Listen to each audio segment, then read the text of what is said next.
This episode of Grilled is sponsored by Rationale, your leading provider in multifunctional hot food preparation equipment. This episode of Grilled is sponsored by Rationale, your leading provider in multifunctional hot food preparation equipment. Register now for a free Rationale live demo at www.rationale-online.com. Thanks for downloading Grilled by the Staff Canteen. I'm Cara, the editor of the Staff Canteen, and in this episode I took a trip to Michelin-starred Northcote to talk to Lisa Goodwin-Allen.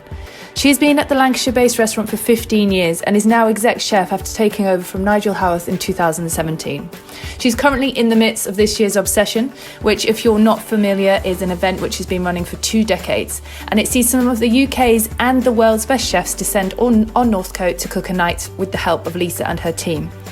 Taking a break from the kitchen, Lisa spoke to me about Obsession and some of the more interesting ingredients she has been asked to source for incoming chefs, the changes she has seen over her time at Northcote, and what keeps her there. Plus, she explains how she gets around a shellfish allergy and her thoughts on allergies and dietaries in general. I'm here today, I'm at Northcote with Lisa Goodwin-Allen. We've just started Obsession and I've pinned her down for a quick chat, pulled her out of the kitchen, which actually we've just said is quite calm at the minute, but I feel like that is probably because it's the beginning. So to start with, let's talk about Obsession. It's the 20th one. How many have you done? Have you done all of them? Yeah, so basically the Obsession's been going for 20 years and I've done 19, so I missed the first one. Okay. And to see how it's evolved, not only how we've changed it, but then even the people that have changed it.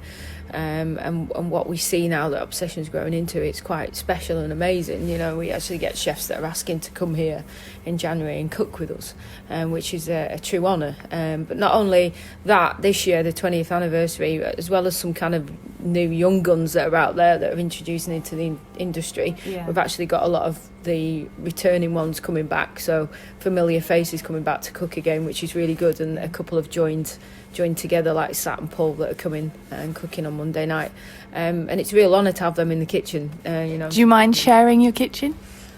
No, I don't mind it. I think it's good, but I'm a bit of a stickler. You don't get territorial then? I don't like messy fridges. So they have to be by Lisa's rules in the kitchen. So having done 19 of them, do you have a favourite? A favourite?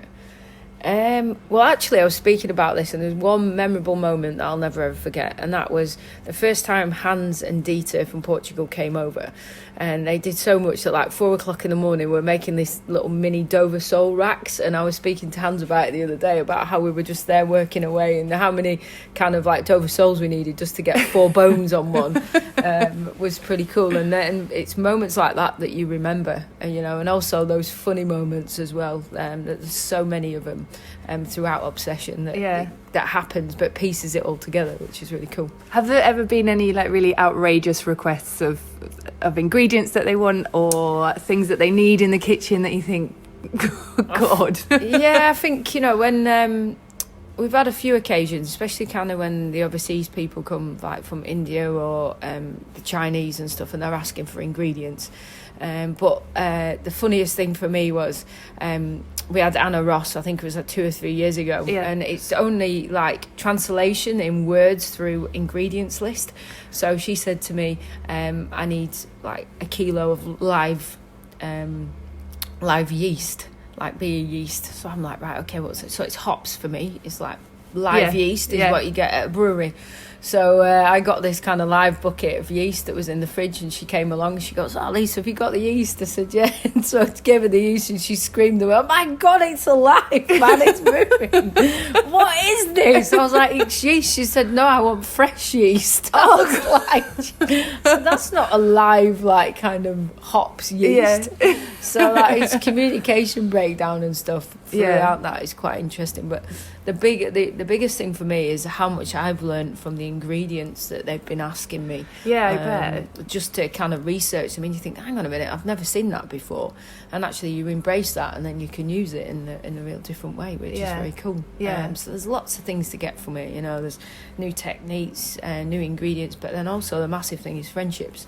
and the people you meet through it, which is quite incredible, really. It must be quite amazing for your team as well, because they're getting to work with chefs that they wouldn't necessarily get the opportunity to work with, and watch how they work without travelling, I mean. Yeah, and that's what I say to them all the time. I mean, you know, we're open all of Christmas, and they work really hard, and for me it's kind of like a bit of a reward for them as well, because you have all these chefs in here, but you would pay thousands of pounds to actually go around the world and stage in some of these places, and they would never get the opportunity to do that. So to embrace it and see all these chefs come through and learn and make friendships themselves is absolutely massive. But also it brings it quite iconic to the Ribble Valley, because we get a lot of regulars, locals, but a lot of people that have supported us over the years, and these people might be people that never get to see someone that's come from Portugal or come from India or something like that. So it gives them something different, and I think that's why it's been so successful as well.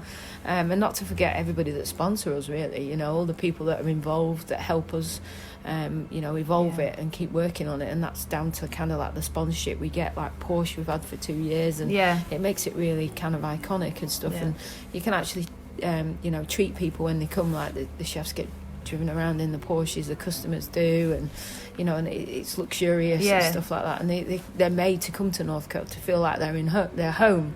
But you know, also for me, when I'm trying to sort out their ingredients and get things, and even the logistics in the kitchen, for me it's important that people can come here and cook their best food that they would do in their restaurant to the way they would like it, and detail, because it's a lot of covers as well, isn't it? Absolutely. So you know, some of the ones we've talked about, they only have small 30-seater restaurants. That's the thing, and it's giving them the faith in you that we're here to support them, to be able to get the precision, the quality and the consistency in the food that they will get in their restaurant. And you know, and I think, you know, we achieve that because we've got a phenomenal space. You know, we can get all the plates out down the back. You know, we get the chefs and we drill them. We do tastings, so they're happy that they're matching with the wines. You know, we do plate descriptions for all the front of house, so they can actually really deliver the knowledge on their dishes that they would do in their own places. So I feel like you work an obsession all year round. It's bonkers. It never stops. You know, as soon as you take one breath, and then like straight after the 9th, on the 10th, which is the Monday, we'll be going, right, who's coming next year? It's like, go away. Let me sleep for a week and then we'll talk about it. But, So obsession aside, the kitchen is now yours, because obviously a lot of people associate Northcote with Nigel, but obviously it's yours now. How does that feel, and was that always the goal? Did you always think when you started working at Northcote, I want this to be mine, that's my kind of end goal? No, not at all. I mean, when I first started Northcote, I think I was only going to stay for a year. And then that was it. I was going to go and travel and do other things, and I think They've trapped you. Yeah, exactly. I'm like shackled to the stove. I've got a tattoo on my ankle. But I think because there's been opportunities, and I'm such a hungry, you know, very passionate person about my job, that they've always had an opportunity for me. So when you get to that point of like where everybody else, do you think I should move on and find something new or something else going on out there? There's always something been changing. So when I first started, you know, it was a restaurant with rooms, 14 bedrooms, and you know, a small restaurant and a 30 cover private dining room. Now we've got a 60 cover private dining room, a kitchen table at 6 up to 16, you know, new bedrooms, a garden lodge, and it's vast. It's changed. You know, a brigade of 8 people has now gone to a brigade of 28 people. So it's made me grow as a person. You know, not only in the food that we're producing, but in managerial and stuff like that, which is. If you take a step back, it's quite. Like, how many years have you been at Northcote for? I think it's about 15. 15. Yeah. So if you take a step back and think about all the changes, it must be quite like. It was bonkers. Yeah, absolutely bonkers. But no, I never thought that. I always worked, you know, with Nigel, underneath Nigel, and when the time came that he left, was like. You know, it was a moment because he'd been here for such a long time. And I think, you know, it's an honour for me to try and carry on now, and do things kind of in my own status, which is really, really great. Yeah. So yeah. And do you feel now that it is Lisa at Northcote now? Do you feel like you've kind of gone full circle? Yeah. And do you feel like and obviously it's all your food and things like that. Yeah. But you were probably doing that anyway with Nigel. I was kind of doing that with Nigel. But what it does, it gives you your own stamp. And to be honest, I think in the last 18 months, we've really kind of like looked at the food and not changed it as in change anything that I would do myself or change my style, but we've changed the fact that we've gone a little bit more flavoursome, concentrating on the main ingredient and how we can pull the main ingredient out. You know, working very closely with our suppliers, getting them to age them, looking at the products that they've got. Less is more on a plate, and really showing what we've got in our technical ability. And, you know, sometimes that can be really scary, you know, as you do something quite simple. But for me, you know, it's trying to show off the pure ingredient. And I think, you know, we've changed in that, and hopefully we've grown as we've gone along. So that's kind of where my styles really come into it and stuff like that. And hopefully, you know, we can just evolve and keep pushing more. See what's out there and what we can do. And obviously you cooked last night for the first night for this obsession this year. And one of the dishes that everyone was talking about was the mussels. And I wanted to talk to you about the mussels because you can't eat shellfish. No. So I really wanted to talk about your kind of... I know there's other chefs that have similar allergies. I think Tom Kerridge, I think he's allergic to shellfish he is, as well, absolutely. So how, as a chef, do you create shellfish... Can't even say the word shellfish dishes without being able to taste them? Yeah, it's quite incredible, really. I mean, for me, it's probably one of my strongest areas. And a lot of people say, "Oh, my fish dishes are amazing." Even, you know, the shellfish ones. But when I can't physically taste something, I actually think about what I'm going to do, and then I start to break down the properties in something. So, for instance, if I'm going to make like a bouillabaisse sauce, I wouldn't do it. We've done it completely different to the one that you would do classical, where you bash up the bones and you put the stock in and stuff, because we're serving so many customers that we need to make sure that the chefs can keep everything consistent and the flavour is there all the time, but also improve and enhance on techniques of what we're doing. So I kind of read up about it, logistics of what's in it, and then started to work out the components and the levels of where we can make, you know, different stocks to actually join them together. So for me, it's about kind of looking at shellfish as an individuality and what its flavour profiles are, and then start marrying it. And that's how I kind of start breaking it down. And it's quite funny, really, because I made the bouillabaisse the way by taking the scallop prawn heads, and we freeze them at minus 40 degrees, and then we roast them at 300 degrees. And what happens is all this juice comes out of them. It's purity of juice that comes out, and then we use that as one of the bases in the stock. So I made this stock, and the guys changed it. Like, oh my god, how can you do that? And it's just like kind of it's quite strange, really, but I'm quite very good at that. So I'm sure you have lots of guinea pigs as well. Oh yeah, absolutely. And that's the other thing, you know, you got to trust the guys that are around you. I have a great senior team with Danny, you know, Danny Young and Matt Sherry and Christian on the pastry and stuff, and, you know, Sam, all the other ones are coming through and stuff, and it's trusting them to be able to use their palates to actually give you an honest opinion. Does it need more salt or not? Because for me, it's like, I've got an allergy, but you can't deprive your customers from using it. And to be honest, it's some of the most amazing ingredients, you know, and to cook with it it's very exciting. Do you feel a bit sad you can't have it? Yeah, absolutely. If I could pay £1,000 or whatever and reverse it, I would do it, you know what I mean? But, how long have you had it? Have you known that you had a shellfish allergy? Well, it's really strange, because when I was younger, I used to eat like buckets full of prawns and stuff like that. And I think with prepping the shellfish, and then obviously some things that, you know, when your body rejects something and you don't really like it, and I just kind of kept trying to eat it, and I think my body's come intolerant to it. Really? Yeah, so I've had it for about, I'd say, 10 years, 11 years. Oh, okay, so so maybe a little bit longer, 13, something like that, but not my whole life. Oh gosh, really so weird. You've tried it? Yeah, it's and really now you weird, can't have because it. they say you either like grow into it or grow out of it. Yeah. So some kids are born with it, they can grow out of it, and some can kind of grow into it, and it's just your body intolerant. And I think with all the prepping and the shells and stuff, with cracking into your blood system and stuff like that. Maybe you'll grow out of it. Yeah, I hope so. Maybe when I'm 90 and a Zimmer frame or something, I might just be able to have a prawn. And so, talking about your team, you said there's 20... How many have you got here? 20? Yeah, it's about 26, 28 of us, yeah. And obvious question, but how many women do you have in the team? And is that something that you would like more of? Yeah, at the minute, you know, we had 2 or 3 that have just left us, gone on to kind of pastures new. They've been over here a while with us. So we've actually only probably got about 3 of us at the minute in the kitchen, which is quite sad to see, actually. I'd like to see a few more women. Yeah. It's good to have a good mix in there. That's quite a lot, though, because if you think about a lot of other kitchens where there's none at all, yeah. So there's there is 3 of us. Yeah, Yeah. there is. Let's think then. Do you think we do enough to promote this industry to women as a good career choice? I think it's changing. I think it's a lot better than it used to be. Yeah. I think, with all the working hours legislations and stuff, because I think that's a big hit on the industry, is the fact that people think it's a very excitable industry to be in, but it's so hard work. Do you want to do that? Do you miss out on family life?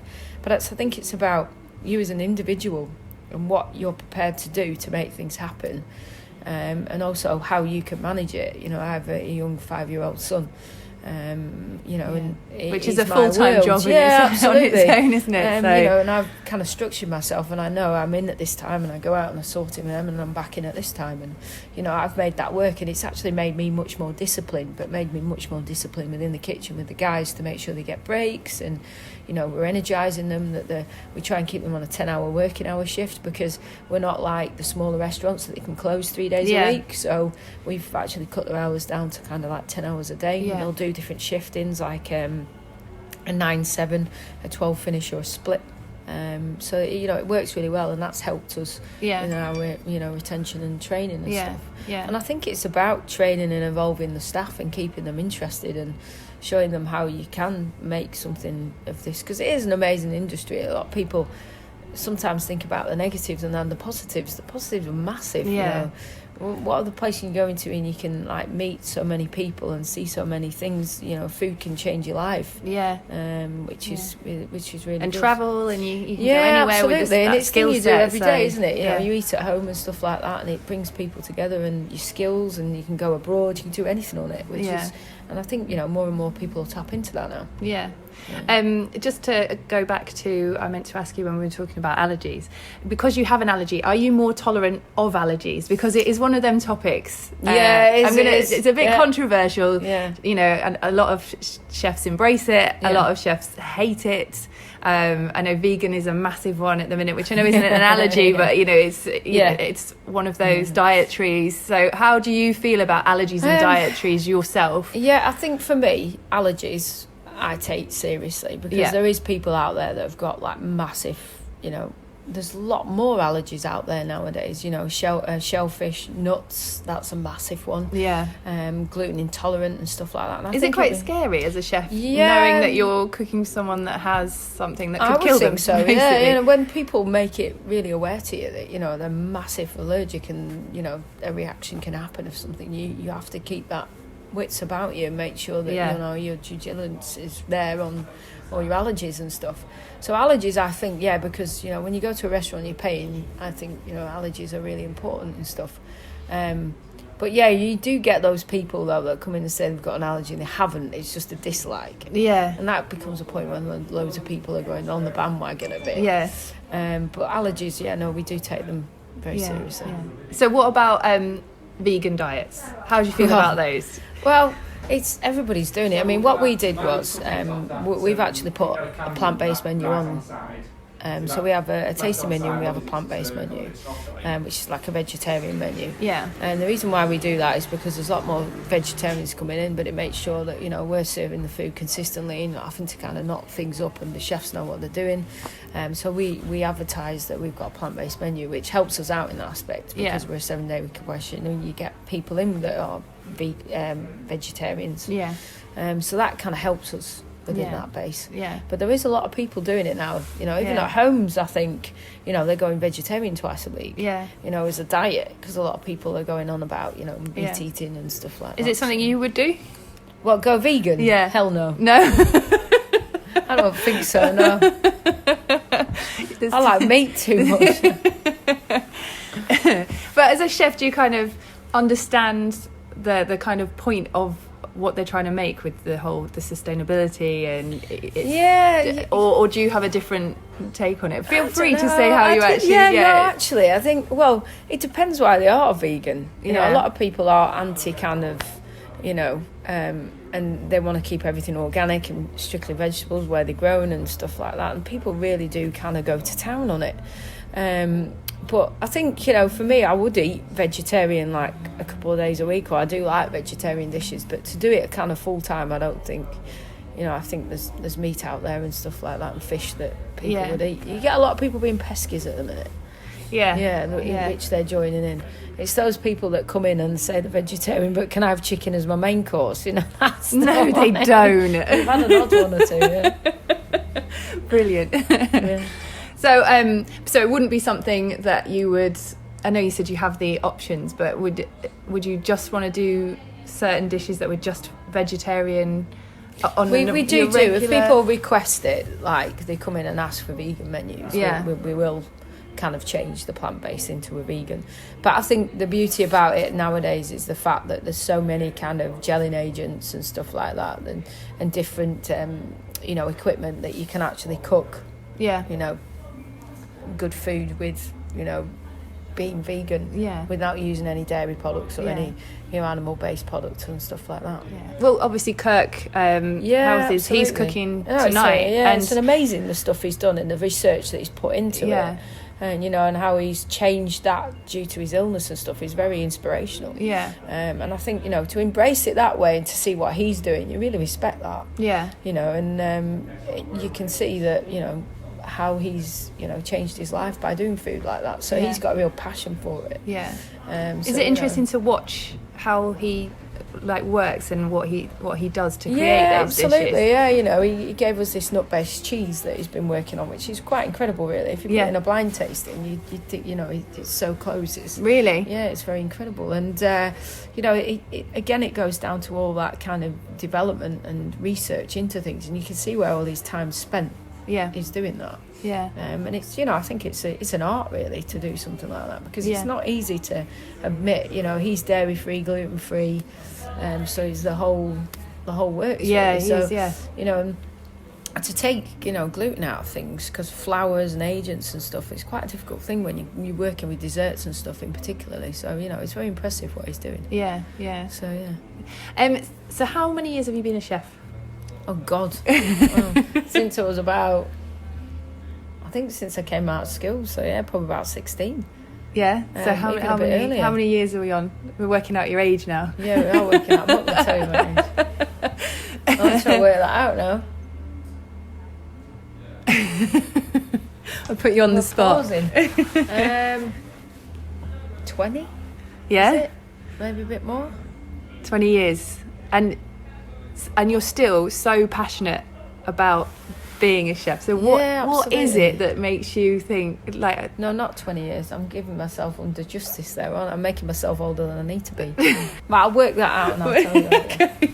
But what keeps you in it, and also what made you want to be in the first place? What made you go, this is the career for me, this is what I want to do? I was a very practical person. I wasn't very good at school. I struggled with it and stuff like that, and when it came to all those practical things like cooking, I enjoyed it, working in the kitchen at home, watching the programmes, and that's where I started to excel, was in in school or environments where I could actually be quite practical and create with my hands. So making food and going home with stuff really gave me a sense and actually brought me out of my shell, because I really struggled. I was quite a shy person that didn't know how to express yourself when you were struggling, and food helped me to do that on a plate. You bring things together, flavours, and I can remember going home and they say to you, make whatever you want, like apple turnovers, and everybody else was making something different, like in a crumble, and I would try to do something that was a bit more. I was interested about how you could make things. And then I went to kind of Lancaster and Morecambe College, and that's where I really drove forward, because I'd go and work in any kitchen just as much as I could, just to get experience, to see what was going around. And I worked at Holbeck Gill in the Lake District, and I went to the Champignon Sauvage, and working in places like that and seeing your peers who were really creating something fantastic with their own philosophy and stuff really gave me the drive and the commitment to really think, I want to do something. I want to try where this is going to take me. And did you ever have oh no, I hate this moment? Was there any I think you have that all the time, don't you? You go home sometimes, you think, oh my God, what am I doing this for?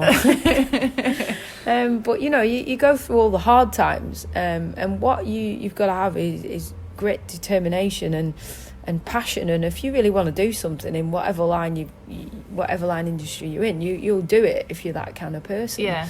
And for me, I just kept getting back up. Every time you had a bit of a knockdown, I'd get back up and I'd try again, and I'd try harder, because I'm one of these that always wants to see something new or educate someone or get something out of it, or see where you can actually take things, and food to me is really kind of that passionate thing. You can it shows every emotion. You can feel happy, sad, a bit angry, and it's all one of those things that food brings all that together. It's like one of those circles. But for me, it's a massive creativity that you can actually show who you are on a plate. And you put a plate of food down, and when people see that, it's quite, it's something special. And it never stops, really, does it? No, it doesn't. I suppose you have like your dishes that you have on the menu now, but then you'll decide you want to do something else, and you'll completely change that. So. And that's the thing, and the exciting thing is like, you get excited about the stupid things, if there's a new ingredient, oh my God, there's a new toy out there, can we have a play with it and see what it does?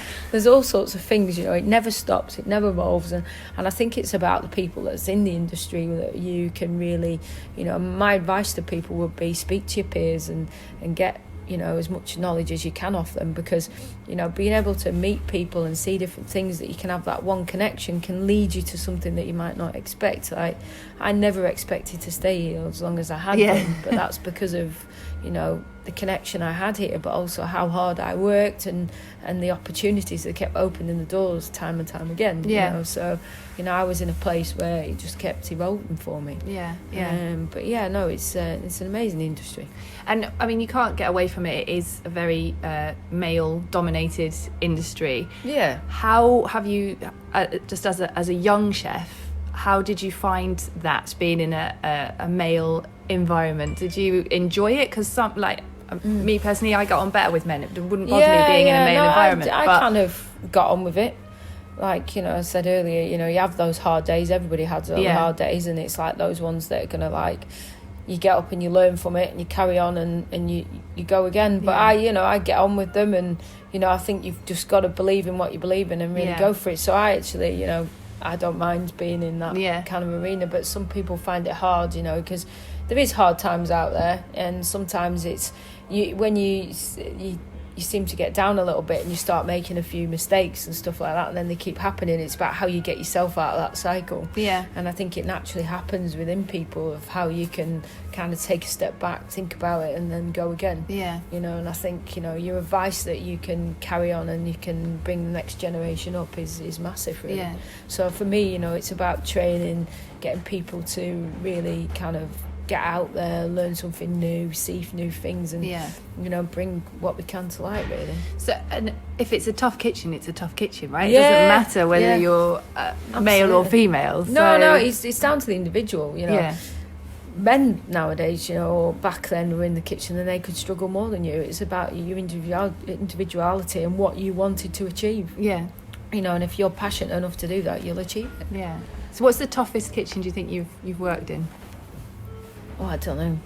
I think there's been points in every kitchen, I think, and they're all different reasons. They might not be the toughest in like a bullish arena or very, harsh and stuff. It might be the fact that it's very hardcore and very technical and that kind of stuff. So they're all hard in different reasons for me. But and I think through every kitchen you've been through, you've all had hard times. Like, when I first started at the Champignon, it's about taking on the technique and learning and how you take the learning skills in, and I think the hardest thing you always put on yourself is when you make a mistake, you actually beat yourself up more. And that's the biggest thing, how you get up and you carry on. What's the kind of biggest mistake that you've made in the kitchen that you've not in a negative way, that you've maybe then learnt from and you're like, I'll never do that again? But is there any that spring to mind that you're like? I think there's been a few kind of moments. I mean, I think putting souffles on a menu for 80 people is probably a stupid thing to do when we got told we had to do that. And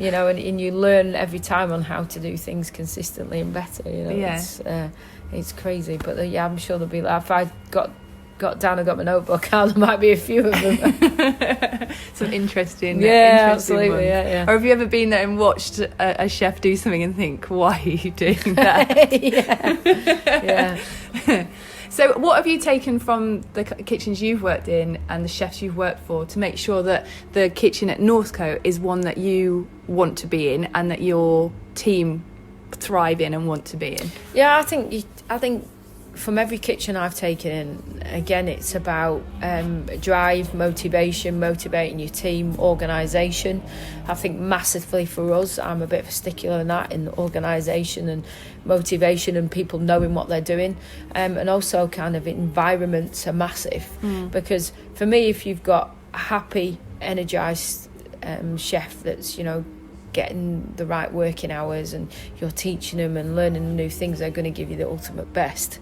But if you've got people in there that are kind of run down and they're not quite happy and they're not got the balance and stuff, that's when and at the end of the day that it's affecting the food. So it's about how you balance that, and having a busy kitchen of really trying to keep everyone together as a unit and a team. And I think the also thing is, the massive word is team, that you're all in there together and that you work together as a team. You help each other out. When one's down, you bail them out. And I think I think kitchens are changing because of that now. And a big thing at the minute is obviously mental health within the industry. So how does the team at Northcote deal with that? Do you feel like you have a good relationship with all of your team, that they can come talk to you, or is there someone specific that everyone knows if there's a problem that they can go and talk to? I think there's a lot of that. I think I always like to think that people can come and talk to me. I always make that aware to the guys. If you don't want to speak to me, the HR is available. And I think it's all that mental health is to do with pressure, isn't it? But not only in your work balance. I mean, it could be outside, but you don't even know about it.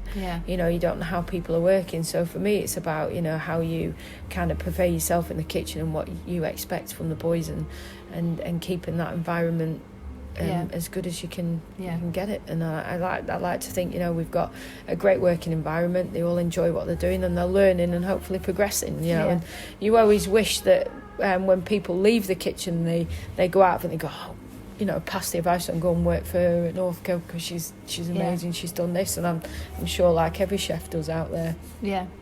And also it's about helping your staff when they're ready to leave, that they're open to you saying, I've really enjoyed my time with you, but I want to move on. Can you help me?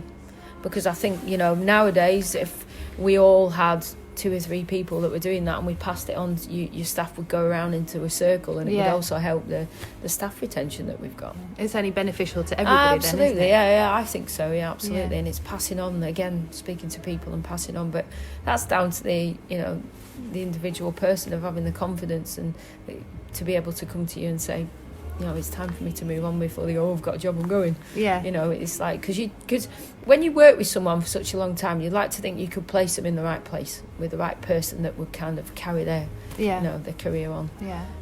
But to see people that we've brought through from being young apprentices. Danny Young's one of them. Started with us when he was 16 as an apprentice, and now he's my senior sous chef. You've trapped him in as well. Absolutely. No, he's in there. He's quite funny. 26 years now. I was really laughing the other day because we asked the postman, so how old do you think he is? They said 30. You should have seen his face. Oh, really? So no, hairline's going, Danny. That must be so nice to see, though. Is there other chefs you've brought through that are now at other places that you think are? So I knew that they would. Tom do Parker well. at the White Swan. Yeah, he's doing amazingly well, and his kitchen's brilliant. And he was one of our apprentices. And it's obviously great. Got his star. 2 years ago, wasn't it? And I didn't bring him up, but I worked alongside Mark Birchall when he was here. Right. So it's great to see what he's doing now. So there's a lot of people that have come through Northcote, not just myself, but through Nigel as well. And it's great to see where they've gone to and what they're doing. And that's what makes all the kind of hard work and stuff like that all really nice. And the fact that you see other people that are really growing and making some amazing food out there, because these talents will be the next generation. And it's so important, isn't it? Absolutely without a doubt. So do you go and eat at like Tom Parker's and how does he feel about places for you? I haven't been to Tom's in a while actually, but I've been in, and it's good. I'm sure it's quite daunting for him and stuff, but it's like a new opening, isn't it? When you open a new restaurant and all the chefs flock in. Yeah. It's like, oh. Well, it must feel like that every night at Obsession, does it? Because there's always chefs. You're always cooking for chefs, aren't you? So oh yeah, is it strange cooking, or do you not really think about it? I mean, it is strange, but then you also, I mean, for me last night when I had the opening night, I had obviously Tom Brown on there and Hans Nooner and all his team, and then Michael Wignall on the kitchen table. So I said, like, no pressure, like, and that's the thing when you're cooking, you always want people to be, enjoy your food and see what you do and see your personality in the brigade that you've got through the plates of food. So, it's important for me. I always go for quite elegant food, but packs a punch with flavour, and I think that's where we try and work on the flavour profiles. Yeah. And obviously people go, oh, don't worry, they'll enjoy it, but you always have that angst. You're always like, no, I really want to do my best, and that's why, because I think naturally, chefs are very passionate but very competitive at the same time. No, they're not, are they? Yeah, maybe no, just a bit, mate. Just a little bit. Yeah, just a little bit, just a smidge. So, being a chef aside, what do you do to like relax? Is there anything that you do that you have to do to kind of switch off? Because you have to switch off at some point. Yeah, you do have to switch off. Yeah, I mean, for me, it's like it's getting time to do your own things. So it's like gathering with your friends and stuff. Like I have a young son that's 5, so my time for me is like when I'm out here, I'm with him. I like to enjoy doing things with him and his friends, and we go off to all different kind of centres and learning stuff. And but I like to kind of have my time by just going to the gym and stuff like that as well. And but it's good. It's important though, right? Absolutely. No, you've got to get a balance, because as much as people say all I do is work, you get absolutely burnt out, and if you're burnt out, you're not good to anyone. No. And also it deteriorates who you are and who you are as a person, but then it deteriorates your food. So I think that kind of balance is really important, and I think that's why everybody's changing now with the working hours and stuff like that, because they're giving people the balance, and that's what you need. Because at the end of the day, you're in work, but out of work, you still need that life, you still need the love. Yeah. So it's really important to have that balance. And do you switch off? Do you stop thinking about? I don't know about that. Maybe on a 2-week holiday when you get to the 7th day, you might just think, you don't think of it every hour, maybe every 5 hours. I think because, everything naturally, it's your name, isn't it? Yeah. And you always want to be there to make sure. But I think, not only you've got to give yourself a break, but you've got to be able to give the people that you're leaving in charge a chance to be able to, because that's what they're there for, but also for them to progress. Yeah, which is massive. And for us especially, because we're a 7-day operation, you can't be here all the time. The people underneath you are paramount to make sure that we're all on the same team, and they're using the same standards it would if we were all here. Yeah. Do you eat out much? Do you get opportunity to go? I like to try and eat out as much as I can. Yeah. But not as much as you probably should do, because you always say, I want to go there and I'll come and see you. It's notorious, you say to a chef when you see them, and you say, I'll come to your restaurant. I'll come to your restaurant. 2 years later, why have you not been? The list just gets longer. It does, and longer. because there's so many incredible places out there. But I think it's it's important to go out and see what other people are doing, and go and meet people and stuff like that. So we try and get out as much as we can. But there's so many overseas things now that I want to try and exactly. get to go to and but stuff. also it is great to see that it's not just London centric anymore either. Absolutely. There's some amazing there's places, loads up and down the country, and that's the thing about it, isn't it? So, and like you mentioned, obviously Mark Birchall and Tom Parker, and then Michael Wignall, obviously he's up here so now we're all as well. in the north now, and the north is where it happens. Do you feel like the guides and things kind of are understanding that more now? Do you think they're... I think they're starting to come out more, and I think even with the latest Michelin results, there was quite a lot in Cumbria. There was quite a lot in Cumbria. Which is, it's nice to see. It's really nice to see. How do you feel about accolades? What are they? I think to have. I think they are nice to have. Obviously the pressure, because you've got to keep maintaining them. I mean, you get a star. It's all on your shoulders now. Exactly. I mean, you get a star, and it's like, it doesn't mean to say that you've got a star, you're going to keep it for the rest of your life. You've got to maintain it. You've got to keep evolving. You've got to keep evolving your team. So that in itself is a pressure. I mean, I think everybody must be on tender hooks like September, October time, when the results are coming out and stuff like that. And there's people out there that kind of, I think if you started really thinking about what they think, you just lose your mind in it, because obviously there's people out there that you think would have a star but don't have a star. Yeah. And there might be reasons to that, but you'll never know. Yeah.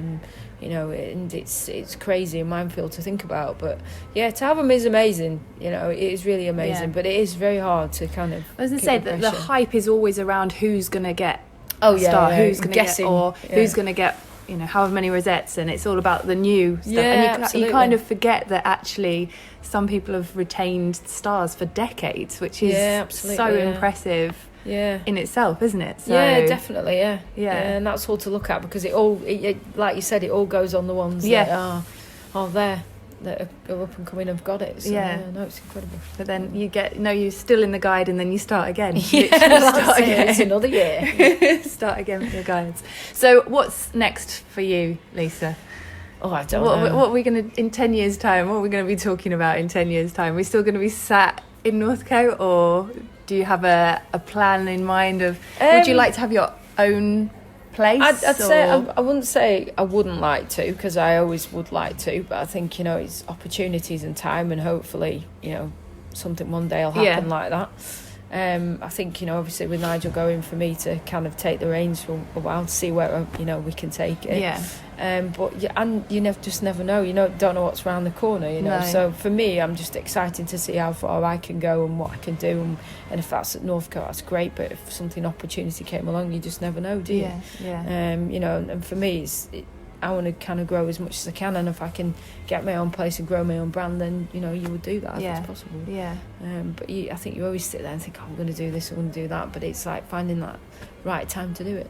For now, you just want to get through Obsession, right? Yeah, that's it. What are we on now? Another 16 days to go. Well, good luck with that, and thank you very much for taking a minute out of the kitchen. Problem. I've enjoyed it. Thank you. We hope you enjoyed this interview, and if you have any comments, feel free to tweet us or comment on the post. We're making all of our interviews available to download.